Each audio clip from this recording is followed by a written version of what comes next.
Good afternoon, everyone. Stephen Furness here, Director of MGD Wealth, and pleasure to be joined today by Naasha Kermani, who's a manager within the investment strategy group at WTW.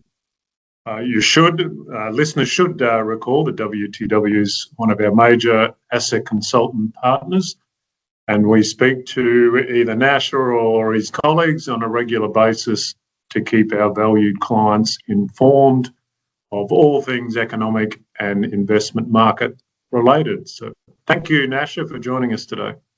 My pleasure, Stephen. As a reminder, this is general advice information only and should not be construed as personal financial advice. As always, we encourage our viewers to seek their own personal advice through their MGD Wealth client advisor. And given there is a lot going on in the world at the moment, it's probably more relevant than ever that you reach out to your client advisor to reconfirm your ongoing financial planning strategies. So Naasha, this was designed to be a global market outlook interview, and WTW puts out their thinking on the global economy formally every February. And I have that document with me. But yeah, lots have changed recently. So I think it's probably more relevant than ever towards the end of March. We've got obviously major global event underway, unfortunately, with the Iran Middle East issues, impact on oil markets, obviously impact on the Iranian population, etc. So let's have a chat about that, how WTW sees the world and what we should encourage investors to think about going forward. So with WTW and these types of events, what sort of process do you go through to adapt your thinking and impacts on markets, etc.? Yeah, I mean, it's a great question, Stephen. And in an environment like this, where there's so many things moving around, and there's constant volatility within the markets, what you really try to do is essentially take a step back and try to conceptualize what's going on at a reference to what would be your sort of baseline views. What were your views before all this conflict ensued, and has that changed off the back of what we've seen? And the short answer to that question is actually no. So as you've just mentioned, we put our global investment outlook out at the beginning of the year, sort of putting forward to our clients in the market what our views are for the global economy and our portfolio positioning in 2026 and also early 2027. And although we have seen this volatility kick up and it's very uncertain as to how it's all going to end, what we're looking at currently is, in our view, a conflict that is going to be relatively short-lived, albeit a very bumpy ride. And our baseline does remain by the end of 2026 and into 2027. Macro fundamentals aren't going to necessarily be largely different to what we'd forecasted at the beginning of the year, and therefore our portfolio positioning remains consistent in the current environment. Yes, well, let's go into some of that. Just in context, MGD, our clients, we run a goals-based advice philosophy. We talk to clients about shorter-term capital for shorter-term funding needs. Therefore, a lot of the impact on equity markets in the shorter term are obviously quarantined within client portfolios as long-term capital.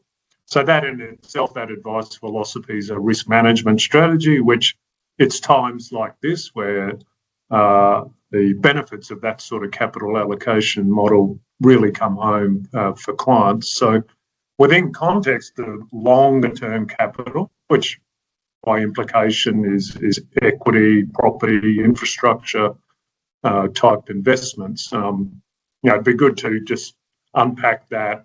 Impact on equity markets. What's the longer term outlook, and those types of, from a longer term point of view.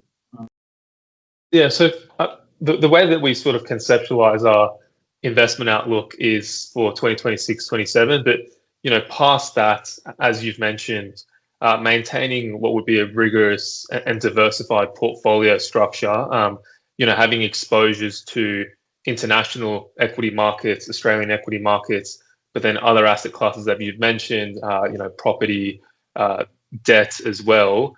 That those are where we see return drivers coming to fruition over the longer term, and as you've mentioned, maintaining a disciplined and forward-looking mindset in the current environment. As it relates to shorter term views into 2026, well, we see upside factors towards the equity markets, and we expect the positive returns that we've seen over the last couple of years to continue. So for developed market equities, we're expecting this constant cycle relating to AI investments to continue, fiscal expansion to remain relatively robust within major economies, and that's going to lead to some pretty healthy equity market performance in our view over 2026. But as you mentioned, over the longer term as well, as particularly as we see this AI cycle come to fruition, we're expecting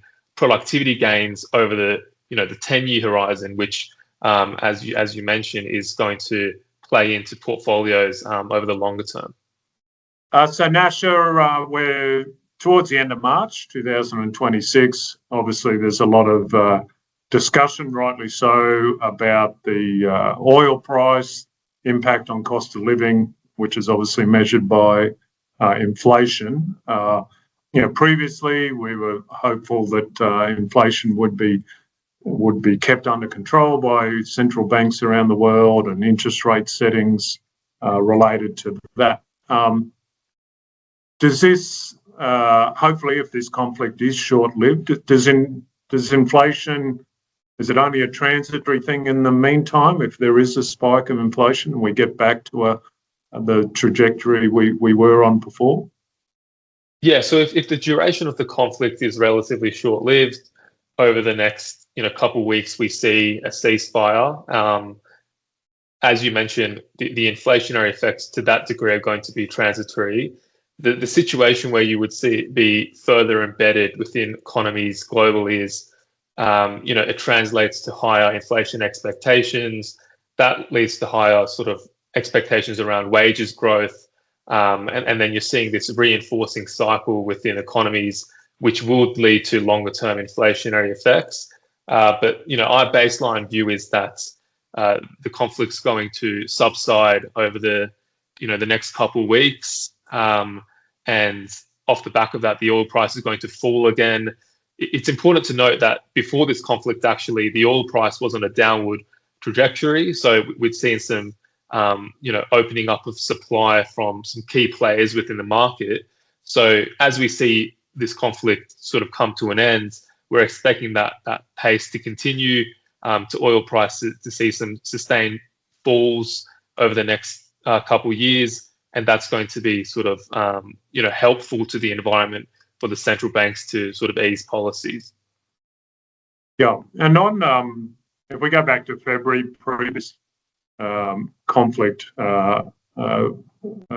commencing, just from a domestic point of view, can you give us a snapshot of the Reserve Bank thinking and what they were grappling with pre this conflict in terms of inflation and interest rate settings? Yeah, look, so even before this conflict really kicked off, particularly for Australia, we were seeing some inflationary pressures re-emerge within the economy. So, albeit now it's more supply side factors relating to the oil price, at the beginning of the year and really the end of last year, that was really, the inflationary effects that we were seeing coming through in the market were from aggregate demands being, too strong for the economy to sort of withhold. So Australia essentially has a speed limit, if you like, in terms of economic growth around 2 to 2.5%.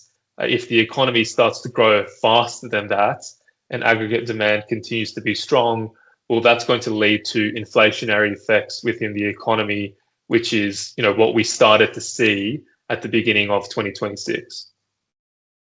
Yeah, very good. And more recently, just sort of wrapping up, part of our relationship with WTW at an investment committee level, we recently received your longer-term asset class assumptions document research.